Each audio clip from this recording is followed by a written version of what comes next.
अस्सलाम वालेकुम। आज हम क्लास 9 का मैथ्स करते हैं।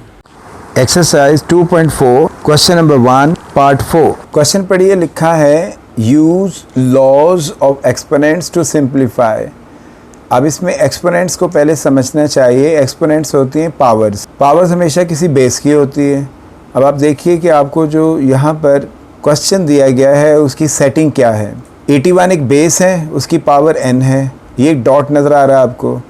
अलजेब्रा में डॉट का मतलब होता है मल्टीप्लिकेशन, यानी 81 की पावर n है और इसको मल्टीप्लाई करना है 3 to the power 5, 3 raise to the power 4n minus 1 into, इसके साथ कोई चीज़ नहीं, ब्रैकेट लगी इसका, ये भी मल्टीप्लिकेशन है, 243 and whole divided by 9 raise to the power 2n into 3 raise to the power 3। ये आपको क्वेश्चन दिया गया है।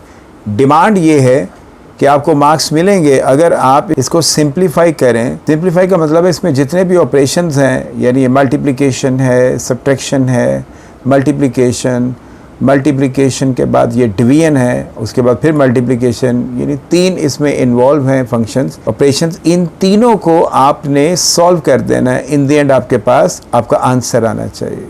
ये उसकी डिमांड है। और उसके लिए मेथड क्या करना है?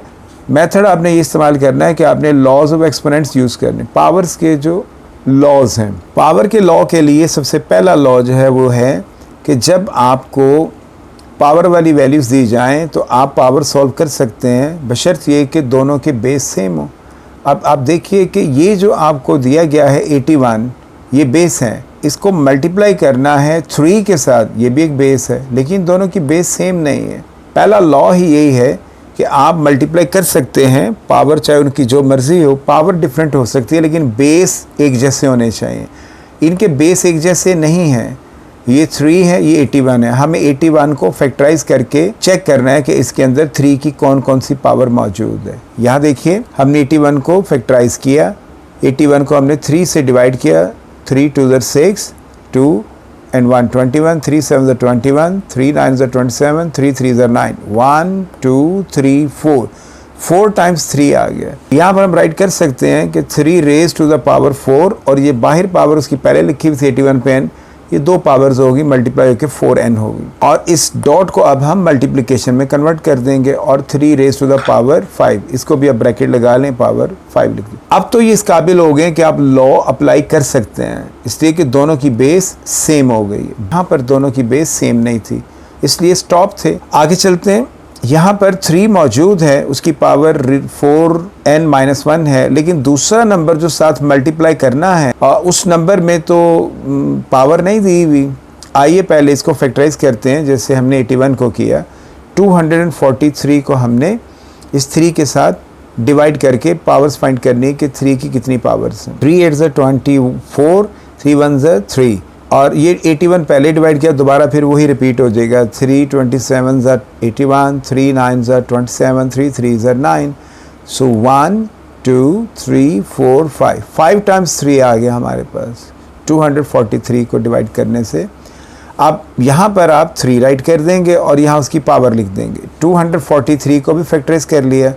अब आप देखिए कि इन दोनों की बेस भी एक जैसी होगी। ये भी इस काबिल हो गए हैं कि इनके ऊपर एक्सपोनेंट्स का लॉ अप्लाई किया जा सके। एक्सपोनेंट्स का पहला लॉ क्या है कि अगर बेस एक जैसी हों और उनमें मल्टीप्लिकेशन का साइन हो तो उनकी पावर्स को ऐड कर लिया जाता है और बेस सेम रहता है। लेकिन यहाँ पर वो फार्मूला अप्लाई नहीं हो रहा था, इसलिए कि उनकी बेस एक जैसी नहीं थी। तो पहली रुकावट आपने दूर करनी है इसमें। अब हमने न्यूमरेटर में देखा आपने कि इसकी बेस भी फाइंड कर ली है, इससे मैच हो रही है, इसकी बेस भी फाइंड होकर इसके साथ मैच होगी। नीचे आइए, डिनोमिनेटर में आपको यहाँ पर 2 ब्रैकेट्स मिलेंगी।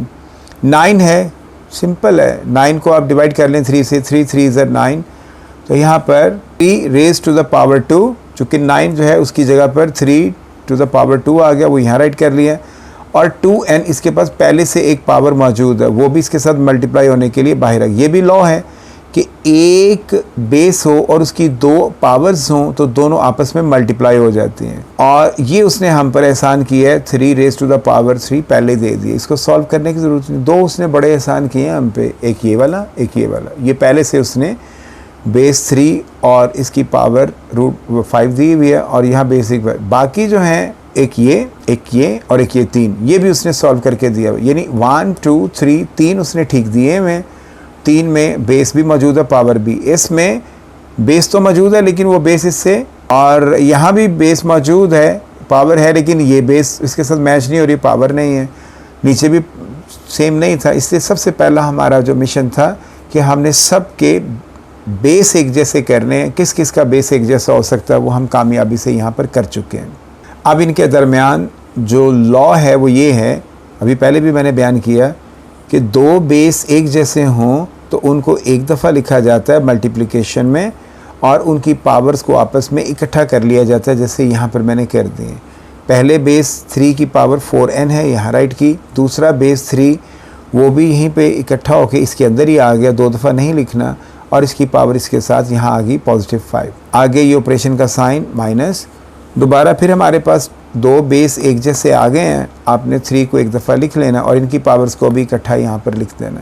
ये +5 है ऐसे, ये -1 ऐसे ही, 4n ऐसी इसी तरह आ गया। इसके बाद हम ओवर का साइन देंगे यहाँ पर, और इधर भी देखेंगे यहाँ भी दोनों बेस सेम हैं, तो बेस एक दफ़ा लिखेंगे, और ये 2 2s are 4n, और ये 3 इसके साथ ऐड हो रहा है, यहाँ आ गया। यहाँ तक अब हम इसकी पावर्स की शक्ल में एक लॉ अप्लाई कर चुके हैं जो कि है एडिशन का। यानी अगर 2 या 2 से ज़्यादा बेस एक जैसे हों तो उनकी पावर्स इकट्ठी कर ली जाती हैं और बेस एक दफ़ा लिखा जाता है। इधर भी वही चीज़ थी, इधर भी वही चीज़ थी, सब में मल्टीप्लिकेशन मल्टीप्लिकेशन मल्टीप्लिकेशन था, ये सारा काम करना। अब देखिए, अब हमने इनको सॉल्व करना, चूँकि बेस तो हमारे एक जैसे आ गए हैं। ये देखिए बेस 3 बेस 3 बेस 3, और ये ओवर के ऊपर न्यूमरेटर्स पे गौर करें, 2 टर्म्स हैं और डिनोमिनेटर में 1 है। ये डिनोमिनेटर जो है ना ये दोनों का है, यानी न्यूमरेटर में फर्स्ट टर्म जो है ये हमारे पास, उसका डिनोमिनेटर भी यही है, और नेगेटिव के बाद ये न्यूमरेटर का सेकेंड टर्म उसका भी डिनोमिनेटर यही है। इसको सॉल्व करने के लिए मैंने आपके लिए आसानी रखी है कि मैंने इस ओवर को ब्रेक कर लिया 2 पार्ट्स में। ये फर्स्ट टर्म उसको भी यही डिनोमिनेटर दे दिया, और ये ऑपरेशन का साइन, और सेकंड टर्म को भी नीचे लाकर उसको भी यही डिनोमिनेटर दे दिया। लेकिन जब मैं सेकंड टर्म को नीचे लाया हूँ तो यहाँ मैंने नज़र पड़ी तो देखा तो ये दोनों सॉल्व हो रहे हैं। मैंने इनको सॉल्व कर लिया, -1 और +5 को, यहाँ पर +4 आ गया। अब देखिए बाकी तो सारे वही हैं, ज़रा सी भी तब्दीली नहीं, सिर्फ ये एक ऑपरेशन हो सकता था वो कर लिया। यहाँ पर सिचुएशन ये है कि पहले तो मल्टीप्लिकेशन थी, अब डिवीजन हो गई। 2 एक जैसे बेस हैं और उनके दरमियान डिवीजन, इसी तरह 2 एक जैसे बेस हैं उनके दरमियान डिवीजन। सेकंड लॉ ये है एक्सपोनेंट्स का कि जब आपके पास बेस एक जैसे हों और उनमें डिवीजन हो रही हो तो आप ऊपर वाला बेस कंटेन कर लेते हैं और नीचे वाला बेस ख़त्म कर देते हैं, और उसकी पावर्स के साइन चेंज करके उनको भी ऊपर ले आते हैं, जैसे मैंने किया। ऊपर वाला बेस हमने मेंटेन कर लिया यहाँ पर, नीचे वाला बेस छोड़ दिया, और ऊपर जो पावर थी 4n + 5 वो इसी तरह लिख ली। नीचे वाली पावर जो थी उसके साइन चेंज कर दिए, +4 था इधर आके -4, +3 इधर आकर -3। ये हमारे इस ऑपरेशन को नीचे ले आएंगे यहाँ पर नेगेटिव। यहाँ भी 2 बेसेस हैं और डिवीजन है, लिहाजा ऊपर वाला बेस मेंटेन करेंगे, नीचे वाला छोड़ देंगे, 4n + 4 एज इट इज़। नीचे वाली पावर ऊपर जाकर साइन चेंज कर लेगी, +4n नेगेटिव, +3 ऊपर आकर -3।